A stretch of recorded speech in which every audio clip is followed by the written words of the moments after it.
dia a todos. Sejam bem-vindos ao 4º Fórum de Solicitadores e Agentes de Execução de Lisboa. Esta é uma iniciativa da Ordem dos Solicitadores e dos Agentes de Execução que conta com o apoio do Conselho Regional de Lisboa e com a Delegação Distrital de Lisboa da OSAI. Eu passo desde já, portanto, a apresentar como Presidente, aqui à minha esquerda, a colega Elsa Mota e os secretários Eleonora Domingos e o colega Luís Coelho. Passo também já a palavra, então, à Presidente, colega Elsa Mota, para apresentar o programa que vamos ter, portanto, durante todo o dia de hoje.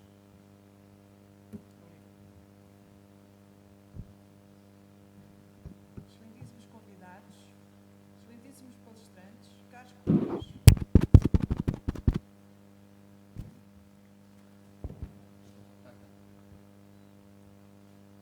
A Delegação Distrital de Lisboa agradece a vossa presença neste 4º Fórum e estamos convictos que a qualidade dos painéis dos palestrantes que neles intervêm em muito vão contribuir para uma melhoria do desempenho da nossa profissão.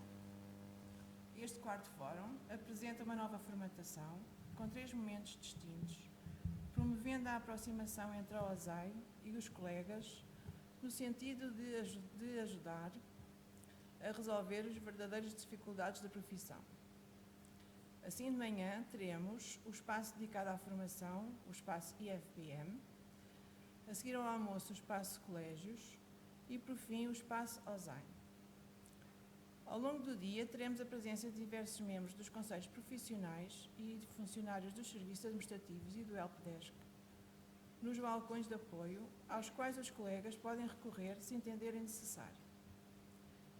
Estando também disponível permanentemente uma equipa do Milênio BCP para apoiar os colegas na abertura da conta cliente.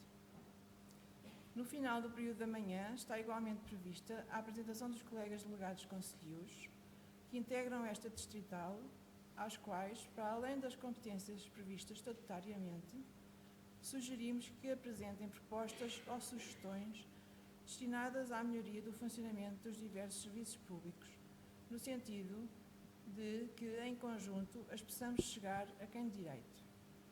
Desejando a todos uns bons trabalhos e são convívio, iremos dar de imediato início ao primeiro painel. Passo a palavra ao meu colega. Muito obrigado. Muito obrigado, Elsa, pela apresentação do programa e passando, portanto, para o início dos trabalhos, com o espaço, como referiste, espaço Instituto Fernão Bouto Machado. Fernão Bouto Machado, portanto, foi um solicitador republicano e que hoje será, portanto, uma presença assídua no nosso dia e, portanto, poderão ver nos cartazes que estão expostos lá fora e também no final do dia teremos, portanto, um encontro imaginário que eu vou deixar em suspense para, portanto, depois poderem acompanhar.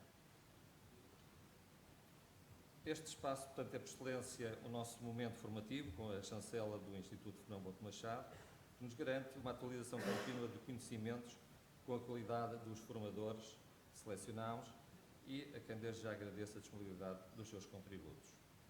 Para este primeiro painel, portanto, chamei então ao palco o colega João Valadas, o Dr. Luís Carvalho e para moderar, portanto, a colega Edith Gaspar. Vamos a uma coisinha, não é? Vou melhor tirar isto.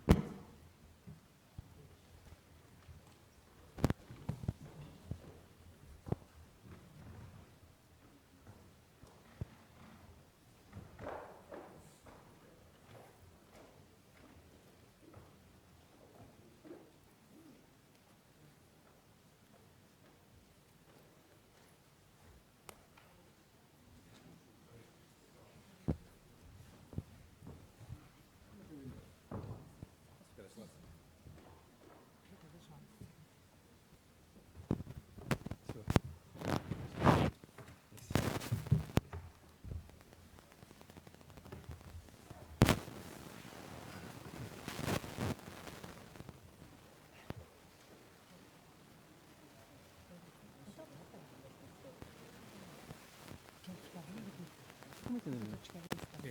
Se quiser. Então, Igual. é? Prefere? Pronto. Então,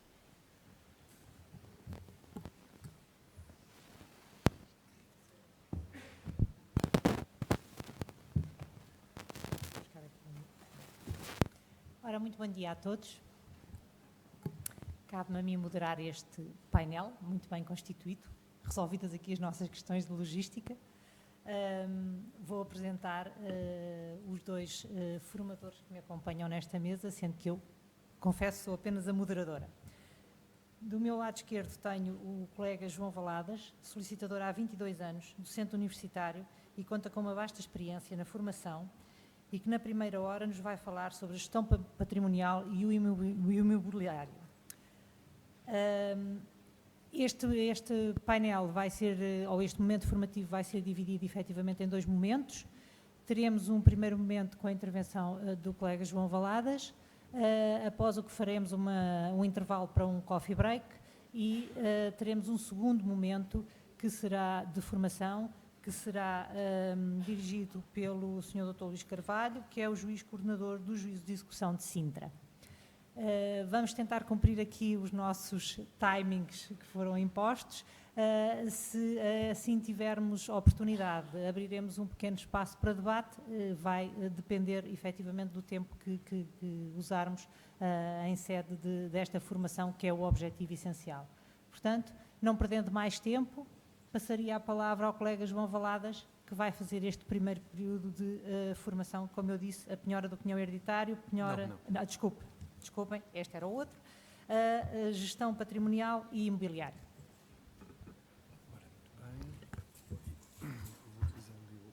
Se faz favor.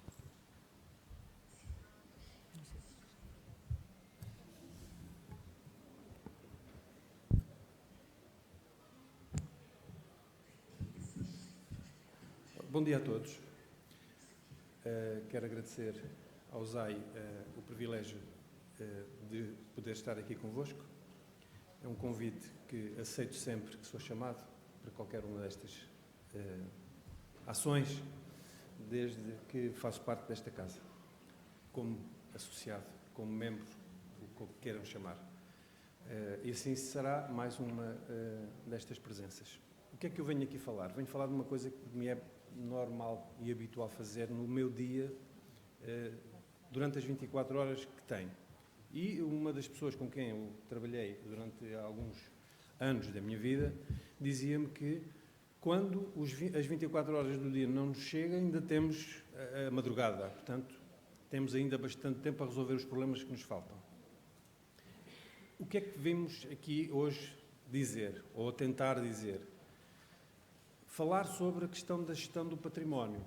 Património, normalmente falamos e recordamos daquilo que é o património imobiliário. E ao contrário daquilo que muitas pessoas, aqueles que não estão habituados a estas matérias, pensam, há por aí muito património que por vezes cai na mão das pessoas sem saberem como. E eu, ao contrário daquilo que se possa pensar, conheço muitos euromilionários. Ao princípio eu pensava que era uma situação que não era verdadeira, que não existiam pessoas que eram euromilionárias, mas existem muitos. E a verdade é que o património cai-lhes nas mãos de um dia para o outro. E agora o que fazer àquilo? Tenho milhões, não sei o que vou fazer aos milhões. A verdade é que eu posso utilizar aqueles milhões em diversas situações, nomeadamente através de produtos financeiros ou o que quer que seja. Mas para isso eu tenho que ter um bom acompanhamento. A utilização daquele valor que me caiu nas mãos é através da utilização do investimento no património imobiliário. Mas para isso tenho que saber o que é que eu vou fazer. Vou comprar para vender? Vou comprar para arrendar? O arrendamento que nós conhecemos, aquele de longo prazo ou outra situação que seja semelhante, ou outra questão, que é aquela que hoje em dia está por aí, como se costuma dizer, em foco, ou o boom que gostam de dizer, que é o alojamento local. Aquela que é mais comum é comprar para vender. Ou seja, vou comprar e depois vou tirar um rendimento quase que imediato, desde que esteja devidamente verificável todas as condições que eu quero e que me trazem proveitos. Vão-me desculpar, mas eu não vou acompanhar o que ali está. Porque eu gosto de falar ao correr da pena e ao escrever da pena, como se costuma dizer, e é isso mesmo que eu gosto de fazer. A propósito do investimento, saber que quando o investimento é aproveitado em função do proveito do património, eu tenho que saber para que é que então vou fazer aquele investimento. Primeiro, qual é a origem do património que me cai na mão? E depois, o que é que eu vou fazer com aquele valor daquele património? Quando falamos na questão relacionada com a venda, a verdade é que tem prós e contras. Não nos podemos esquecer que há sempre questões relacionadas com os impostos, que é o que eu digo a todos os dias, a todo momento, em questões de vendas, e a todos os dias estou na presença destas questões, porque aqueles que me conhecem de outros momentos sabem que eu lido com esta questão do património há muitos anos. Compras e vendas de imóveis de valores elevados, por força de outras questões. De saber que a relação compra e venda tem que estar devidamente calculada. Porquê? Eu que vou comprar, tenho que saber o que vou comprar.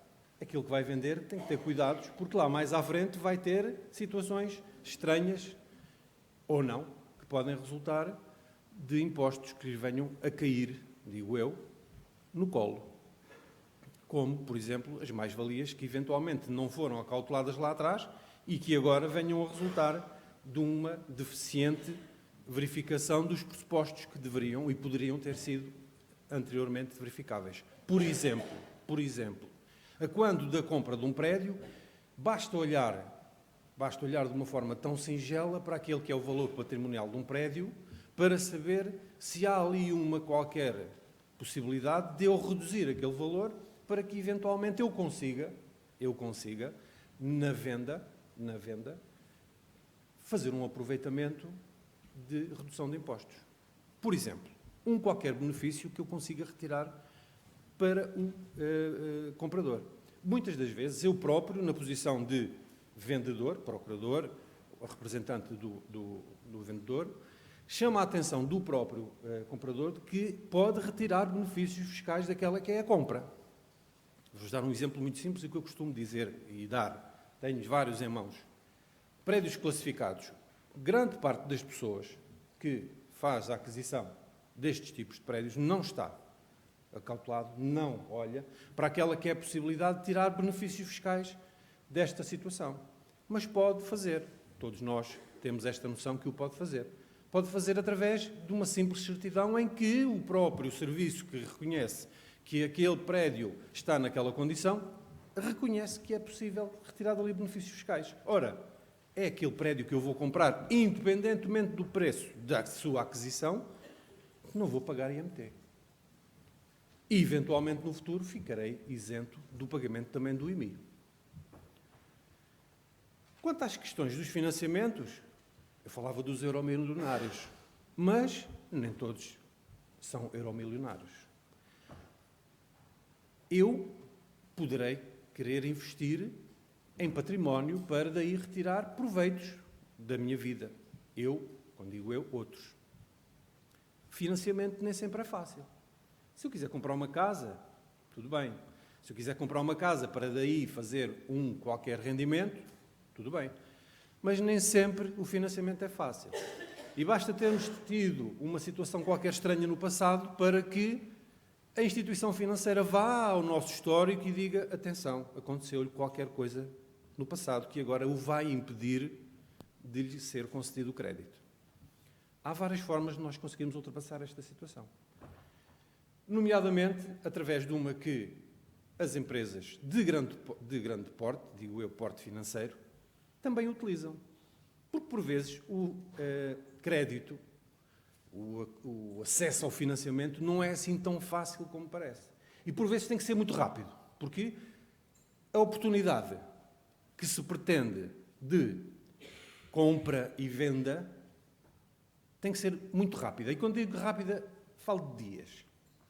E então pode utilizar-se, e não vou utilizar nomes como nós sabemos, Mas esta última figura que aqui apresento é muito utilizada para esta situação de financiamento. Esta questão do Sale de Lisboa para efeitos de financiamento é muito utilizada, nomeadamente para as grandes superfícies comerciais. Aquelas que são as entidades que têm as grandes superfícies comerciais e porque, por qualquer motivo, precisam de fazer financiamento para amanhã, conseguem-no fazer através desta modalidade. Tão simples quanto isto. Eu que sou agora o dono, vou vender àquele que me vai conceder o financiamento, ficando eu agora na posição de arrendatário e o outro que me comprou será então o senhorio. Ficando eu na possibilidade de, no final daquele que é o arrendamento, ficar com uma opção de compra, se o quiser fazer, para voltar a ser o proprietário. Mas não é que uma figura parecida com a locação financeira, mas que poderá ter outros contornos, nomeadamente através da realização de eventuais valores combinados por efeitos do negócio que terão, com certeza, proveitos para aquele que fez o financiamento. Aquele que fez também esta operação para obter o financiamento também terá todos os proveitos, nomeadamente quanto às rendas que, para efeitos fiscais, terão, como sabemos, todas aquelas que são as realidades aproveitáveis a nível contabilístico. A fiscalidade é aquilo a que eu sempre chamo a atenção em todos os negócios. Por vezes, pessoas, administradores de grandes empresas, dizem é um negócio fácil, vamos fazer, não tem qualquer tipo de problema. E eu chamo a atenção, como eu costumo dizer, pequenina formiguinha, cuidado, porque esta é a questão mais importante que nós temos que salvaguardar sempre. Porque no final vai aparecer sempre uma situação. É ou uma nota de cobrança, ou uma falta de qualquer documento, ou uma falta de qualquer documento, ou uma coima que apareceu não se sabe de onde. Então, o que é preciso fazer? Como se faz no norte da Europa? Vamos acautelar um negócio à partida. Para quê? Para que no final não tenhamos problemas. Ao contrário daquilo que se faz no sul da Europa, primeiro fazemos um negócio, depois, se entretanto aparecer um problema, logo se resolve. Não é assim. Não é a maneira como eu gosto de tratar os processos que me caem nos braços. Tento acautelar ao máximo desde o primeiro dia, para que no final digam assim, ótimo, bem feito, parabéns. Normalmente não dizem parabéns, mas isso não tem problema nenhum. Quando aqui falamos em relação à gestão do património, temos que saber que a gestão do património tem que ser feita por quem sabe. Não é uma pessoa qualquer. Eu, por exemplo, se me disserem vai gerir determinado património, sei porquê, por força da realidade da minha profissão, para além de ser solicitador, tenho outra realidade. Agora, qualquer um de nós, se nos derem um lote de prédios para gerir, ficamos ali durante algum tempo com alguma dificuldade sobre a situação. Então, o que é que eu vou fazer? Vou escolher um tipo de sociedade que me vai dar condições para que eu tenha, então, o quê? Proveitos em função do património que me foi dado para gerir. Tenho que escolher qual é a sociedade de melhor tipo. Sabemos que existem sociedades familiares já para esta saída. Eu, pelo menos, conheço várias sociedades no Porto, familiares, que gerem património familiar. Ou seja, herdaram, constituíram a sociedade e agora fazem a gestão do património daquela herança enorme que, entretanto, ali aconteceu. Temos que ter atenção, e já falei sobre a questão dos benefícios que se podem retirar, fiscais das aquisições, nomeadamente dos prédios classificados. Há muita venda que é feita em que o comprador não toma cuidado sobre esta situação. As vendas, digo eu, desde o princípio, que é a maneira mais simples. Compro, vou vender e, se olharmos para as estatísticas que o ano passado, vamos ver que, em relação àquela que foi a crise que tivemos desde 2008, em que não havia nada, não havia hipótese de fazer nada, vem-nos dizer que há uma subida enorme de vendas. Porquê? Porque houve possibilidade de acesso ao financiamento, acesso ao crédito, de uma forma muito mais simples do que é agora. E digo agora porquê? Porque já não há tanta facilidade de crédito como havia há algum tempo atrás. Sabemos que, depois de pedirmos o financiamento, o banco diz-nos, veja lá se é isto que quer, concede-nos um prazo para nós pensarmos, para sabermos se estamos a fazer bem o que queremos fazer. Grande parte das pessoas, e estamos a falar nomeadamente daquelas pessoas que têm 20 e poucos anos, grande parte deles olham para os documentos e nem sabem o que é que estão a ler. E muitos deles, digo eu, assinam confiando naquilo que estão a ler. Ficam muitas vezes agarrados a um contrato que dura anos e que muitas das vezes não é fácil depois de alterar. Então, verificamos que a venda é aquilo que tem acontecido com mais facilidade. Não custa nada. Eu comprei, vendi, tive cálculos que são proveitosos. As casas vendidas acompanham exatamente esta que é a realidade que acabei de dizer, e houve um aumento de vendas de casas só em relação ao outro ano de 2017, na ordem de 26 mil só habitações. Estamos a falar de habitações. Não falo aqui de outro tipo de prédios. Recordam que eu estou aqui apenas a falar de habitações. Porque não falo aqui nem de comércio, nem de armazéns, nem de outro tipo de prédios que também eles têm grande valor. Não se esqueçam que se vendem. Não se esqueçam. Temos de nos lembrar sempre que há muito comércio de venda, arrendamento, relacionado com serviços. Vendem-se prédios. Estamos, por exemplo, na presença aqui de uma urbanização que se vendem, assim, às vezes, de um dia para o outro, prédios de calibre de milhões de euros. O arrendamento é uma possibilidade de saída para a questão da gestão do património. Tenho o património, vou gerar proveitos através do arrendamento. Sabemos, então, e temos de ter cuidado em relação àquilo que é o arrendamento. O arrendamento tem vindo a ser alterado. Para quê? Para dar garantias àquele que é o arrendatário. Cada vez mais o arrendatário está a ter mais garantias e mais rígidas para a sua defesa. Porquê? A meu ver bem, porque algumas delas estavam a ser demasiadamente proveitosas para o senhorio. E então, no que diz respeito à habitação, tem vindo a ser apertado ou mais rígidas aquelas que são as questões. Para os arrendamentos que são de características comerciais, digo eu, as coisas não são assim tão difíceis, depende também da negociação, não afastando, no entanto, aquilo que é a letra da lei. Fazem-se por aí coisas muito estranhas.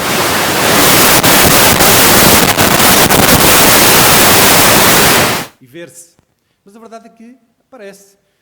O que é que acontece? No limite, como eu dizia, no limite, o Tribunal vai dizer que é isto que fizeram aqui. Então, lá antes, na negociação, os comerciais não tiveram a atenção que deveriam ter tido. Ou seja, não perceberam que no final, ao chegar ao Tribunal, o juiz iria dizer: este contrato está mal feito porque ultrapassaram aquilo que é permitido pela lei. E as partes nem sempre podem ou não devem ultrapassar aquilo que está na lei. Não está sempre na sua disponibilidade fazer o que lhes apetece. Então, estas questões que aqui estão presentes são muito importantes. Vamos ver depois, quando falamos do alojamento local, e não vou aqui estar a dizer que é alojamento local, porque todos vocês sabem melhor que eu o que é o alojamento local, mas que ainda há dias li sobre um acórdão do Tribunal da Relação do Porto, salvo erro, que fala sobre a questão do alojamento local em prédios que estão constituídos sob o regime da propriedade horizontal. Gosto muito de propriedade horizontal. É muito engraçado, gosto eu, desde sempre. E, por que não, quando eu apresento um projeto para a constituição daquele prédio sob o regime da propriedade horizontal, equacionar já no próprio projeto a possibilidade daquele prédio ter determinado número de frações cujo objetivo, ou cujo objeto, será a possibilidade dali ser alojamento local. Fração esta, fração aquela, fração a outra. Para quê? Para que no futuro, se eu for o único proprietário daquele prédio, para que no futuro os outros que para lá forem terem já conhecimento, os futuros condóminos, terem já conhecimento que aquelas frações têm a possibilidade de serem destinadas ao alojamento local. Digo eu. Estou a pensar, na próxima que eu fizer, colocar uma destas situações. Ver se a Câmara, entretanto, vai autorizar isto. O alojamento local. Chegou a uma certa altura em que as pessoas, aparecendo nesta figura, disseram, bem, agora isto é que vai ser a melhor coisa do mundo. Eu tenho umas casinhas, vou utilizar como rendimento certíssimo de património. Eu, quando falo do alojamento, a primeira coisa que me vem à ideia, porque é comum eu estar lá, passar por lá, é a Ericeira. Ericeira é casa assim, casa assim, casa assim, casa assim, alojamento local. Não sou nada contra, mas a verdade é que nem sempre este será, para mim, nem sempre será a forma mais simples de tirar rendimento. Porquê? Tem uma série de inconvenientes. A verdade é que, hoje em dia, há plataformas que elas próprias gerem o alojamento local. Mas aquele que é o próprio dono e que quer ter o controle do alojamento local, irá, com certeza, ter alguns cuidados maiores. Se a própria plataforma a que está indicado o alojamento local fizer, tudo bem. Se não, o próprio vai ter que estar, como eu digo, em cima do acontecimento. Verificamos ali que há, nomeadamente em Lisboa e Porto, alojamento local por tudo o que é sítio. O que é importante nós termos em atenção quanto ao alojamento local? É uma fonte de rendimento certa? É. É a possibilidade de nós termos o recebimento do valor por um curto prazo. Em relação ao arrendamento é muito mais viável. Digo eu, sim, é.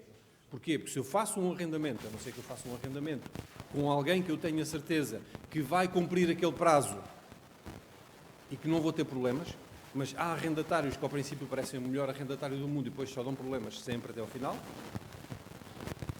Mas, para isso, há que ter cuidados e, a propósito do arrendamento, posso-vos dizer que normalmente os arrendamentos aos quais eu tenho acesso e a possibilidade de fazer uma linha, acrescento sempre mais uma garantia.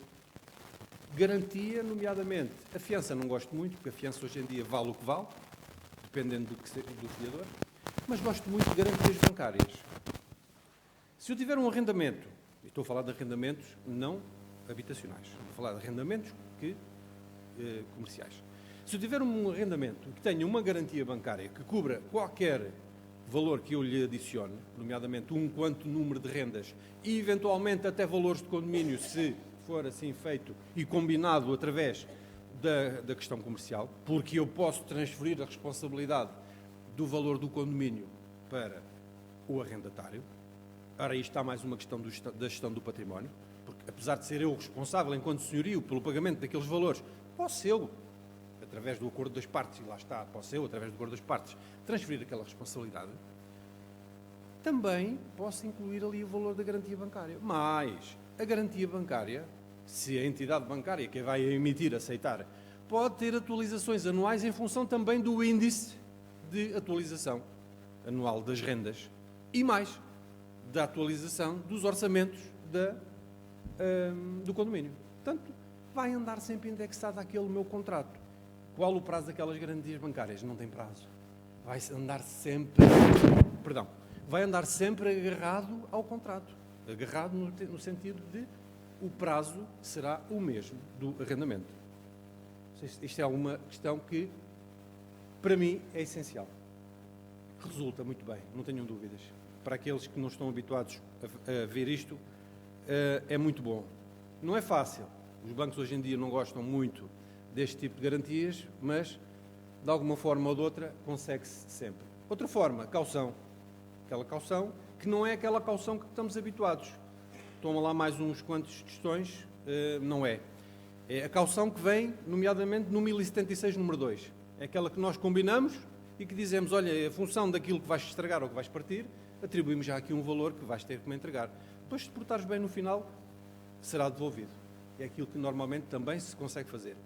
Para mim, é muito mais válido do que uma simples fiança, porque, infelizmente, vê-se com frequência familiares serem fiadores, e agora lembro-me, a propósito de arrendamentos que são feitos com estudantes Dou-vos o exemplo de Coimbra, em que os estudantes não têm condições para pagar os arrendamentos. Quem são os fiadores? Os pais, os avós, os tios. Às tantas, o que é que acontece? Por qualquer razão especial, vão fazer Erasmus, conseguem um emprego lá, não sei o quê, já não voltam.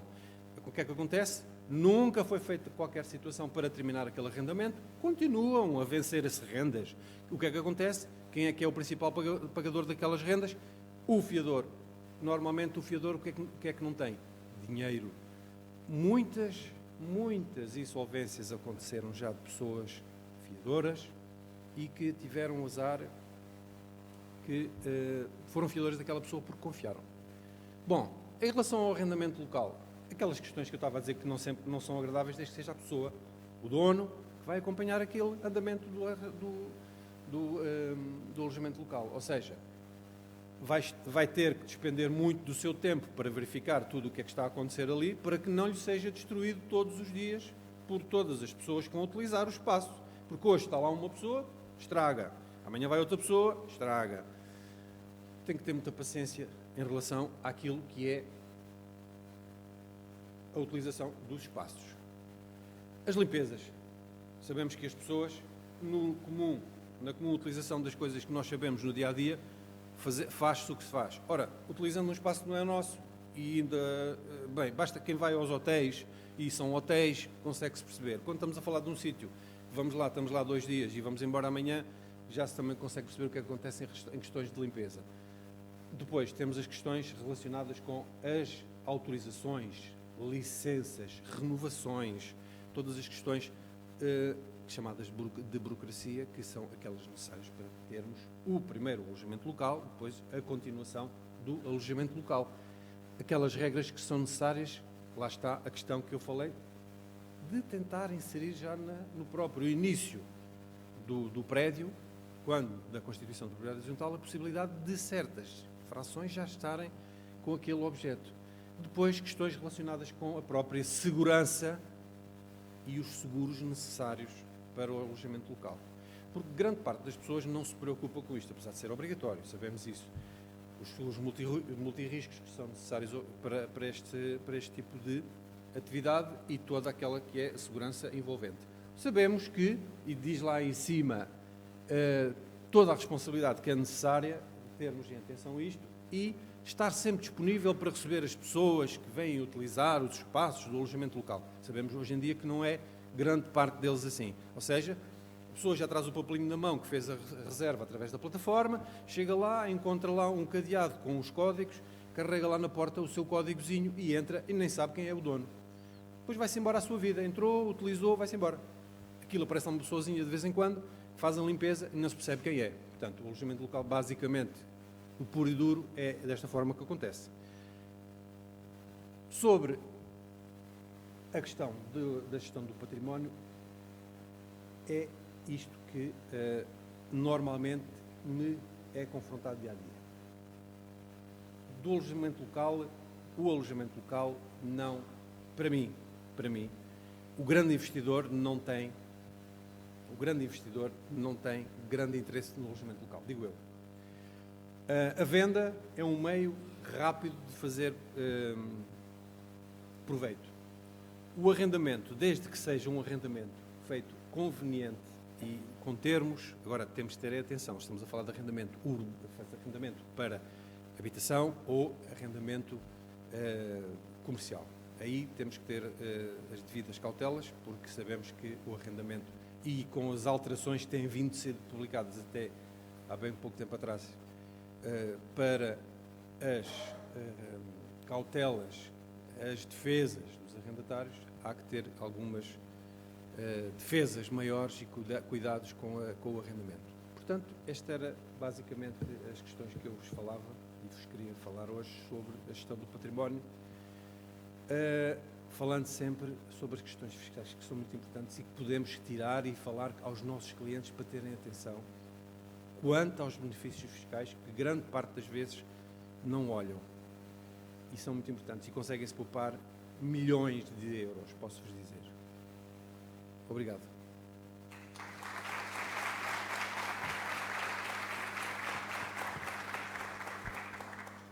Muito obrigada ao colega João Valadas. estamos dentro do tempo, ainda temos cerca de 5 minutos. Se alguém tiver alguma questão ou eventualmente pretender ver